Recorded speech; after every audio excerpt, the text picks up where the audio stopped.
sure that your business is receiving the lion's share of the business in your industry sector. You've got to become an I Spy agent. You've got to shop your competition. Hi, everybody. I'm delighted to be here. It was so fun meeting so many of you, and today we're going to talk about shopping your competition. How do you find out what they're doing better than you? How do you find out what you're doing really well? And how do you differentiate yourself in your industry to grow your business and to become a leader in your field? My father was an entrepreneur, and my initial background was in the arts, and he would lament at my ever-seeming lack of cash flow. And he would say to me patiently, "Sweetheart, you know, money isn't everything, but it does rank right up there with oxygen." And he was so right. If you don't have money flowing through the streams of your business, the veins of your business, if you're not building an adequate reserve of cash flow, you put your company at risk and also all the wonderful jobs that you create. There was a fellow I met years ago named Brad Sugars. And Brad, he's now has the largest business coaching firm in the world. And he has a great definition for business, which I love and I remember often. He said that a successful business is a commercial, keyword, profitable business that can work without you if you choose.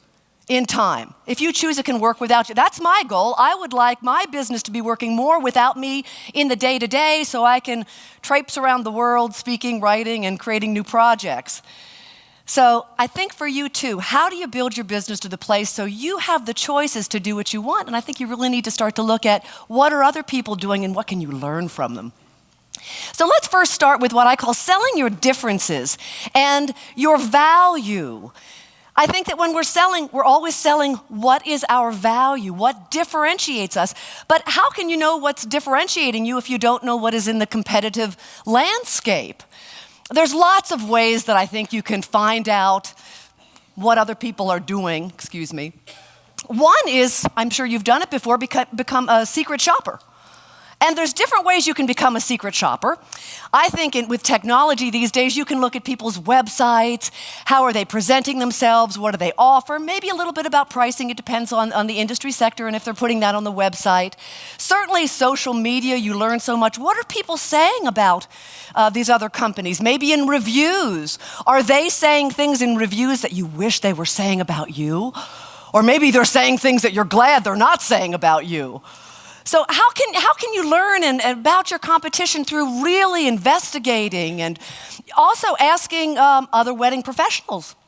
I like to ask a lot if I've heard about a certain wedding professional, gosh, tell me, what's their secret sauce? They seem to be doing so much business, they're doing so well, everyone's talking about them. And I love to learn that way. Now, here's another thing. This is a little controversial when I've mentioned this to people before.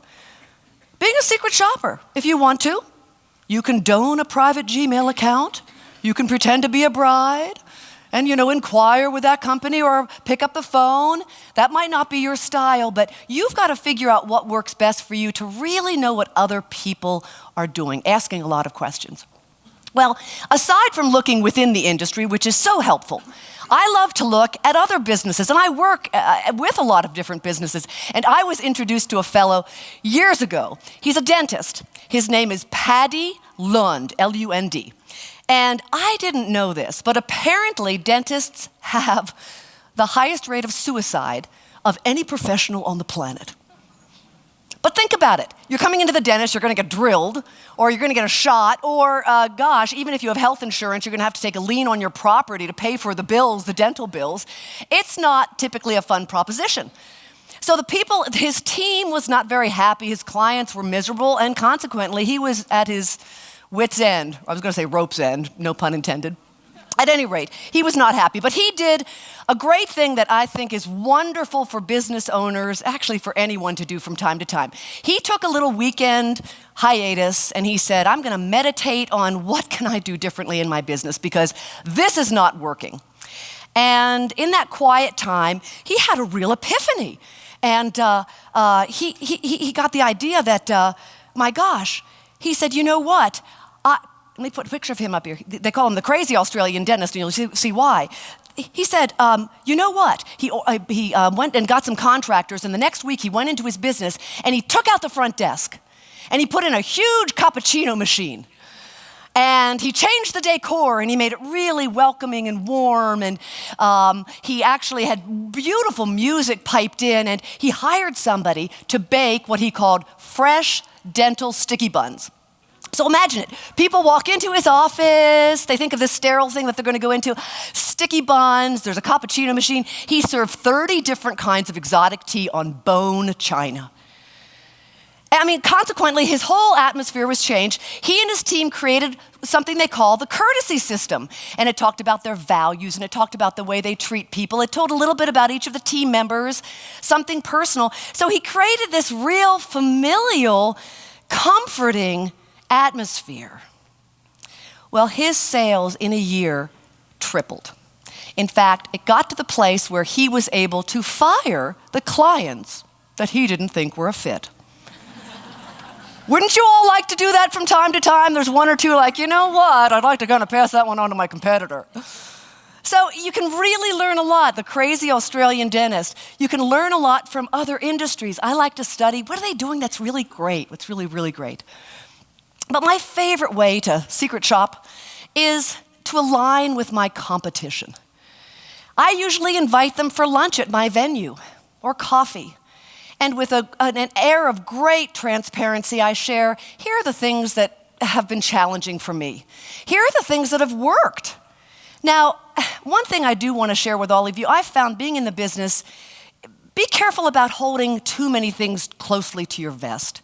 You know, ideas are really a dime a dozen. It's how you execute them. And people do business with people they trust, they like, and who add value. So even if you share an idea, a competitor is going to do it in their own way. You're going to have your unique style. Certainly there's some things you don't want to share. But I found as I was talking with this other venue owner, she really had a similar attention to detail, quality. I'd heard about her venue. And as we were talking, I said, you know what, Pam? I said, we have a lot of clients that really want us. You have a similar venue, but our date is booked, and as hard as we try, they don't want to shift the date. You know, they're set on a certain date. Would it be okay with you if I pass that business along to you? Of course, she was elated. You know, we're both selling to the same customer. She was thrilled. So I began passing business along to her without even asking her to return it. And of course, then in time, she started doing the same for us. And listen, when you do refer, be careful that it's not just, oh, okay, Josie, yeah, call Pam. Make it a warm lead. Hey, Pam, I've got Josie here. She's awesome. She's getting married this time, blah, blah, blah, blah. I think you two could be a fit. Would it be all right if I send her over? That she knows you are really making the effort. You're not just, oh yeah, call her. The bride maybe will, maybe won't. Or an email where it's documented so they can see you are really making an effort. Maybe even following up, checking in, hey, did Josie ever work out? Demonstrating that you are really working to help them. Because again, think of all the brides that sometimes you don't have a date for. Imagine if somebody else is working on your behalf to help you get bookings. So I found that's a really great way to, aligning with the competition. Because at the end of the day, you know what? Business is about relationships. It's about who you know. It's about how you treat people. It's about being consistent with your brand. And you've got to know your audience. I own a historic antebellum style mansion. It's not for everybody, but the kind of clientele we get, they want that kind of look and feel in the gardens and the more one-stop shop sort of thing. But know your audience. You can't be all things to all people. What's your secret sauce? What's your unique selling proposition? What makes you special, you, that you can talk about? And also, know where you profit most. Tammy Kinzer was talking about this yesterday. Know where you profit most. I know I borrowed a ton of money when I redid the old historic home, added a ballroom, grounds. So I knew I needed significant cash flow. I couldn't just rent the venue and be okay. I needed to add culinary. I live in a little town in Georgia, and they did not even have a liquor license, and there was a deacon on the board, and I had to really lobby and, come on, it's going to be really good. We're going to be careful. In time, we got liquor, because alcohol was a very important revenue stream for us to stay profitable. You've got to be profitable. So know where you profit most. And be careful about, I like to add on profit centers where I can, but I've been a little too quick and excited about some. I remember hearing brides that, they really, of course, wanted limos or some kind of car to take them away. And we had great partners, but I thought, boy, I need to build the cash flow. And I saw this amazing 1960s, very cool limousine. And I thought, oh my gosh, it's a great price. I'm going to buy it. I bought it, got the licensing. Guess what? Young brides don't really like really cool 1960s limousines. I didn't sell it once. My stepchildren at the time got some really awesome birthday rides with their friends, though. That was a lost proposition. Anyhow, so know where you profit most, and if you're adding little profit centers, and this is what you can learn from your competition, what are the ones that will work for you? You don't want to get outside of your area of expertise and weaken your brand. So let's talk next about how is your company perceived? It's one thing to, you have a sense of your differences, you have a sense of your value, but how are people seeing you? Because you know what, perception is just about everything. And what's your story? What's your brand? Now, brand to me is much more than your signage, your logo, the colors on your website, your font. Your brand permeates in everything you do. It's the way your team speaks. It's the way they dress. It's the way you handle conflict. It's the way you do everything. And I'm extremely preferential. And I make no bones about it because it's my brand. And my team knows this. I'm paid to be preferential. In fact, I'm very particular about language. And I'm from up north. I'm from Pennsylvania, but I've been a transplant in the South for many decades now. But I realized that my team was referring to our brides as, it's a vernacular up north, you guys. Hey, you guys. Or yous guys. You guys. And I said, you know what? We don't really work with guys. We really work with brides. And I own an antebellum style mansion. And how about we say ladies or y'all? So I learned to say y'all. My whole team has. Y'all or all y'all. Because it's more consistent with our brand. Watch the Today Show sometime. They're all from up north, and in a minute you'll hear 10 guys. It's their vernacular. So what's specific for your brand to differentiate you? Also, I'm very particular about something else, and I want you to kind of notice at the conference and out and about in the world. Something recently that I've just seen so much, I'll talk to a team member, or I'll be out at a store and I'll ask the clerk something and they'll say, no problem. Or my team will say, no problem, BB. And I think, well, for heaven's sakes, why would it be a problem? You're my employee and I hired you to do this. Or I'm the customer, why would it be a problem? And it puts an energy. So there was other industries, I beg, borrow, and steal anything that's a great idea and make it my own. And Chick-fil-A and also Ritz-Carlton respond with, it would be my pleasure. Or I said to my team, say, I'd be delighted to, or absolutely, I'd love to do that for you. It changes the energy. In fact, you've all heard of Hooters restaurant? Hooters did a study. Apparently they were doing a big strategic thing within the company, but one was they wanted to see if the servers could get higher tips. Now you'd think with their unique uniforms, they get high enough tips, but anyhow, they wanted more. So in the study, they found that they were saying no problem a lot, and they had them switch to, it would be my pleasure, 40% up in tips, 40%. So it makes a difference, your language. Another one, as I'm sharing language preferences, my team, I was watching my sales team working with them one day, and I said, they were talking about money. There hasn't been one bride that's come through my doors yet. I'm still hoping to find her. Katie, bar the door, BB. Any amount of money we can spend, great. We've got an unlimited amount of money that we can put toward this event. Well, it hasn't come yet. So my team talks about budget. And I realized as they were talking about budget, because I certainly deal with budgets in my business, my stomach would knot up. Ugh. Budget to me is limited. Ooh, limited. So I said, ooh, we need to change that. We don't want it to feel limited to them. So how about we refer to their spending plan? So what is your spending plan for this event? Or tell me, what kind of investment do you want to make in this most important day of your life? You can put a spin on it. Also, I'm preferential about, I love that we call one another wedding professionals instead of vendors. I know it's a vernacular in our business, yeah. We're professionals. Vendors work with monkeys who work with organ grinders. That's okay. But anyhow, we're all wedding professionals. We work very hard at what we do. So, your story, your brand. Now listen, if I were A skateboarding company, that'd be a whole different thing. My whole team would wear those cute little skirts, with the shorts underneath, and we'd have green nail polish, and if we had long hair, it'd be up in a ponytail. We'd skate around on skateboards and say, yo! And that'd be okay, because it's a skateboarding company, but I own a very elegant special event venue, so these are my preferences. So you need to decide in your business, what are your preferences? Here's an example. I love to grocery shop. I have a busy lifestyle, so I don't have time for leisurely grocery shopping very often, but when I do, I relish it. And there is a store in the little town where I live that I love. They have all the items I love, this great organic section, the aisle, everything's set out beautifully.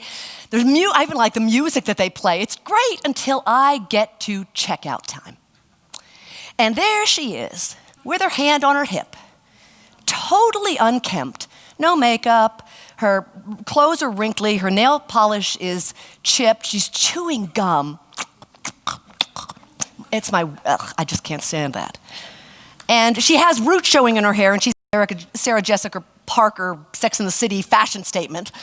She just doesn't look put together, and I come up and I initiate the conversation. I say, hi, how are you? Oh, I can't wait to leave. I said, oh gosh, why is that? I've been here since 9 a.m. Note, it's 2 in the afternoon. I can feel the parent and business owner in me about to pounce, and I say, well, you sure are lucky to have a job. She says, oh, this job, I hope I win the lottery. Oh, what would you do if you'd win the lottery? I wouldn't work here. I don't know, buy me a car. I don't know, do nothing if I want. So with that, I'm rushed in and out. That must be why she was hired. She's very expedient in getting me in and out. I hardly just spent $213.49. I hardly have time to put my credit card back in my wallet. There are so many things wrong with that exchange, I hardly know where to begin. I feel totally unvalued as a customer, totally. She feels unvalued as an employee, and the company, she doesn't value the company. And I'm upset with her that a young woman wouldn't have a greater sense of professional presence. But I'm more upset with the management, the owner, frankly, who isn't training their frontline people. I love the store, but I don't want to come back because of that. I don't want to come back. It's close to me, so I go back more often than I prefer. But sometimes I find myself going out of the way because I don't like leaving feeling like no one cares. Now, the bakery is different. Hey, baby, honey, how are you? Oh, you color hair different. Looks nice, sweetheart. Hey, can we take that cake out for you? Oh, honey, how are things going at Carl House? I've gained 5 pounds because I go back to the bakery so often. They're so nice to me. So, your brand, so important. Let's look too at how do you define your company culture? Your culture. The values, the way you do things in your organization. How do you define them? And most of all, how are they perceived? You might put them out to be something that you intend, but it's not being perceived in that same way. So, you might look at what are people saying about you and the culture in your company? What are they saying? Are the reviews you're getting and are on social media and wedding professionals, what are they saying about your company culture? Reviews, feedback that you're getting. They say, yay, we love you, man, or, oh, no, we like this, but boy, this is inconsistent. What are they saying? What are they saying in social media? Other wedding professionals, I ask everyone, hey, how did you feel the event went? DJs who we work with, or photographers, or cake people, how do you think it was? Is there anything you think we could do differently? Because we really want to improve, and unless you tell us, we don't know.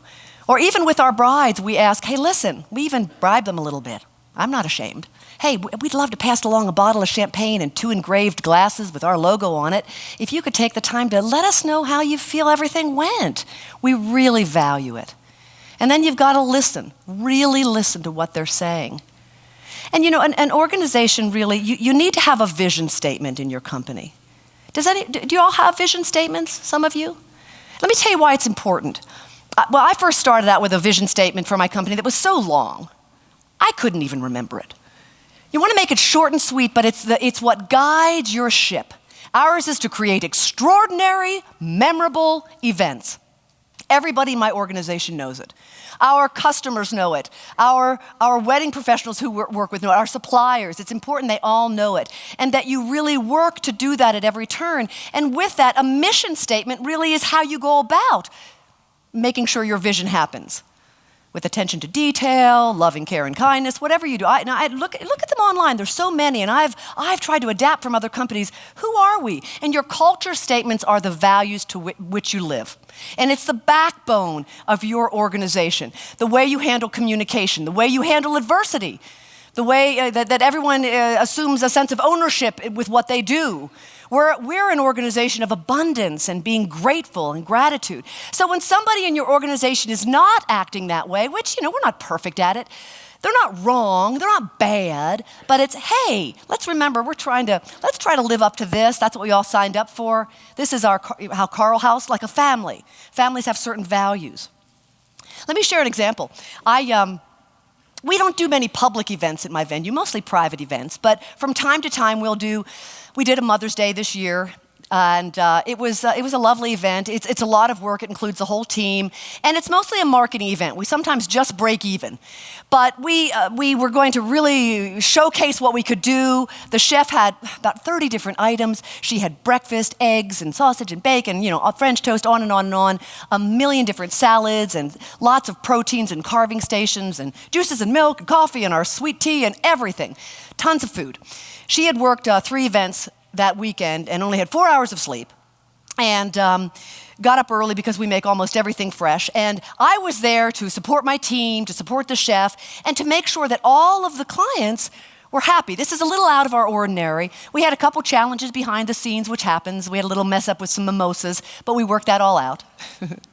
So anyhow, I'm visiting each table, and we're getting a lot of unsolicited, we love the food, and the service was great, but really trying to discern, is everyone okay? Is everyone okay? Seemed to be really successful. We were tired. I put in about 14 hours, the rest of my team much more, but we did what we wanted to.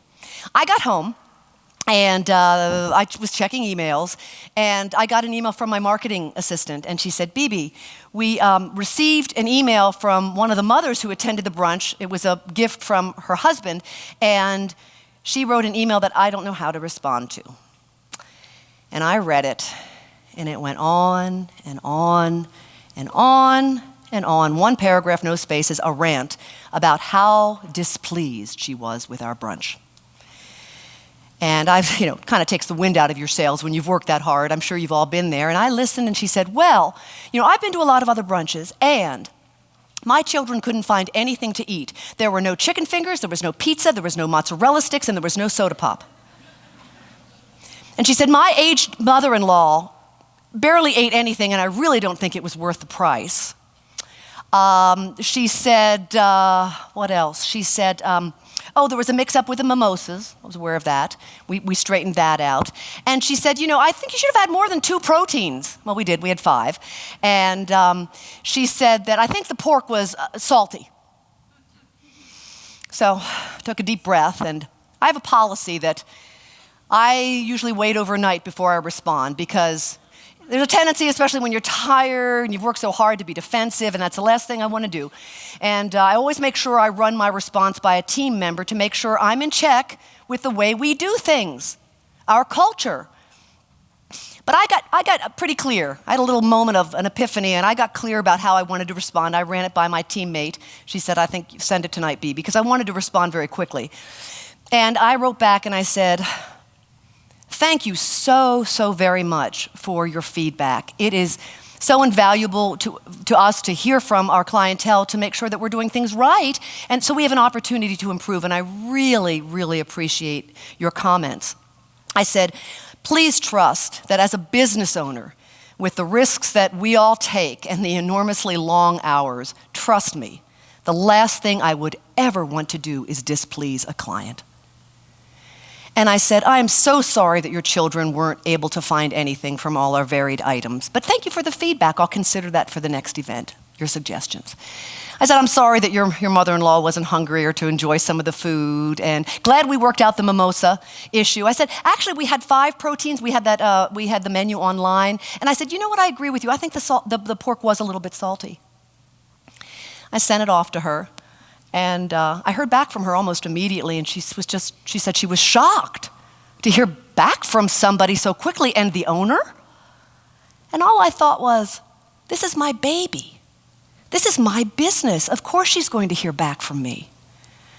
And she responded, she said, well, thank you very much. She said, well, I wasn't asking for my money back, but I'll gladly accept it, thank you. And I instructed my bookkeeper to send a check for the 4 children and the mother. And I have a brand of jewelry called BB Brand Jewelry, and I put in a little sea pearl with a heart on it. And I put it in an envelope, sent it off to her. Now, it was important to me to handle, I'm sure everybody has a different opinion on the way I handled that. And I don't think the customer's always right. But it was important to me how I handled it, because it was important for me to let her know that I really care. We're really trying to do right by her. Now, I do know for sure that the way you do anything is the way you do everything. And it might be that she does this after each event, and she works to get money back. And that's her karma to deal with, not mine. The way you do anything is the way you do everything.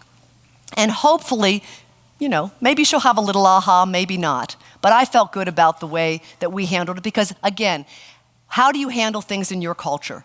I might have handled a similar situation a little bit differently another time, but is it consistent? Are you consistent within your culture in the way that you do things? Make sense? Y'all with me? Good, thanks, great. Well, let's talk about how are you alike and how are you different from your competitors? How are you alike and how are you different? How do you discern that? I like to look at, as a venue, I'll use an example as a venue and, apply this to your own industry sector, but there's a whole debate as a venue.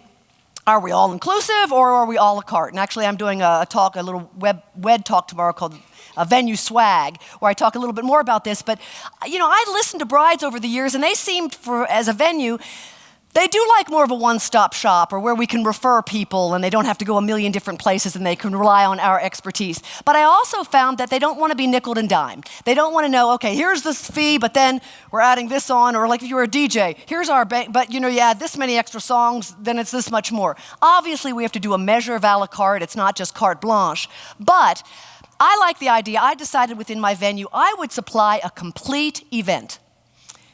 Setup, breakdown, tables, chairs, linens, centerpiece, a basic full event. And I make sure to include wedding direction. The reason? When I first started my business, I had that as an a la carte item, meaning to include it, but it was separated. And I had one young woman, she said, oh, BB, I don't need a wedding director. Aunt Sally's going to direct the wedding. Aunt Sally isn't a professional, and I'm afraid she might hang out at the bar too long and she might forget about the timeline, or who knows what. So at any rate, we want to make sure that I can control the quality at my venue. So to include the things that are important, but if somebody wants to add on things to your packages with whatever you offer, at my venue, they can add on centerpieces, they can add linens, they can add florals, all kinds of things that they can add on in terms of, so how do you package? What do you include, not include? And I think that's a great thing to look at. What are other people doing? Are they doing things differently that you might adopt a little differently? It took me a while to really find the model that worked best for us, and listening to the brides. And it changes from time to time. And also, are you considered an industry expert? Are you considered an industry expert? Are you offering value to others? And what kind of value might you be offering? Are you donating your time at industry functions, serving on committees? Do you have a certification? Are you writing blogs? Are you getting up and speaking and sharing your knowledge? You're also knowledgeable. I wrote a book about my last 11 years in business, hoping I can help people not make the same mistakes I made over time. So where are you having people nominate you for awards? Perception is everything. And I'm sure you're deserving of awards. How are you? Are you doing fundraisers for the community? What are the different ways that you give back and showcase what you know to the rest of the industry and to your clientele as well? Industry expert. Because at the end, you know what? We rise by lifting others. We rise by lifting others. What can I do for you? What can I do for you? And chances are, if you're doing something for someone else, they'll give it back to you. Maybe not them, but it's that whole pay it forward concept. We rise by lifting others. Let's look at adopting great ideas, becoming an undercover agent. There's nothing I love more. I said my background's in the arts. I love the next new creative idea. And sometimes I move a little too fast, but I love uncovering new ideas or offerings. One as a profit center, but also as a value to the clients. And I had a salesperson one time who was having trouble selling Fridays. And she said, "BB, I came up with an idea. I'm calling Friday the new Saturday." Well, I said, "Great. Well, what do you mean?" She said, "Well, I'm just telling brides that, you know what, if out-of-town guests come, they usually take off Friday or Monday. So if they take off Friday, they can have the event Friday, spend time with their friends from out of town they haven't seen in a long time on Saturday, and then go off on their honeymoon on Sunday." She started selling Fridays like crazy. She just made it up. Friday's the new Saturday. So what can you make up that you think is a neat idea and just be a trendsetter? You don't have to wait for other people. In fact, one time I decided I would call my venue the event venue of the Southeast. Nobody else was claiming it. I certainly thought we were the event venue of the Southeast. I had other people who did. So, what do you want to claim for yourself? Who are you? Build the field and the people will come. Be creative. You can't create what you don't dream of. You can't create what you don't dream of. And I also like starting trendy little profit centers. You remember way back when chocolate fountains were really big, or when the little hors d'oeuvre spoons came out with the little hors d'oeuvres on it, or those shooters and that kind of thing. We've done candy stations. And I was in Austin speaking last year and saw the most incredible cupcake station. I took pictures, and then we developed our own style of cupcake station. So with your industry sector, what can you be creating that's maybe a little added value that, again, differentiates you, differentiates your brand in the field? There was a fella who came and brought a photo booth to my venue a while back. Really nice fella. Everybody had a ball. And he said, "Can I meet with you next week? I want to talk over some things." I said, "Sure."